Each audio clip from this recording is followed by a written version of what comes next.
Book 3, the Great Bookie Robbery Series, a high-stakes gambler's heist turned deadly. This is a reading from Chapter 1 of my book, Endgame, Justice, Legends, and the Last Secrets. Chapter 1, The Assassination of Brian Kane. The final curtain opens. The night Brian Kane was killed, the air inside McNulty's pub was thick with the usual mix of smoke, whispered deals, and uneasy alliances. No one could have predicted how quickly that familiar tension would snap into chaos. As shots rang out and bodies scrambled for cover, the room dissolved from a place of grudging peace to a scene of violent finality. This moment was more than just a killing. It marked the collapse of a delicate balance maintained by years of entangled loyalties and betrayals. Kane's assassination did not happen in isolation.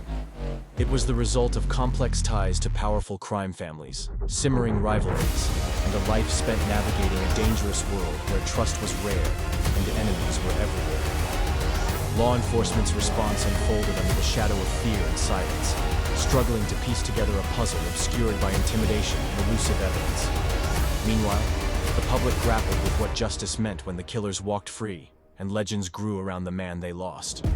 This chapter takes you deep into that pivotal night, the forces leading up to it, and the far-reaching ripples that reshaped a city caught between order and lawlessness.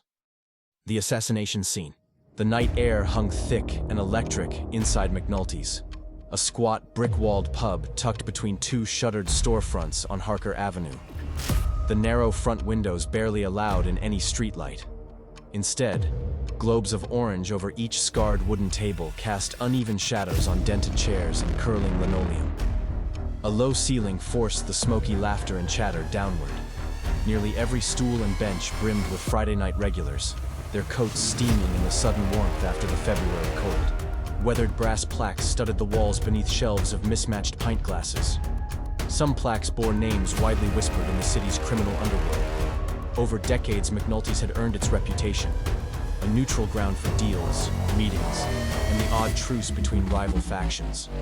The landlord, a heavy-set man with a faded tattoo on his forearm, manned the taps with one eye on the door. Its back room, shielded by a stained curtain, was said to have hosted more than a few secret negotiations. On this night, nobody paid mind to the corner booth where Brian Kane sat with his third whiskey, head bowed over a worn pack of cigarettes. At 9:43 p.m., the crowded mood shifted. Two men in plain navy jackets and baseball caps pressed in through the side entrance. They didn't acknowledge the doorman or the regulars. Multiple witnesses noted the way they moved, purposeful yet unhurried. Available now on Amazon.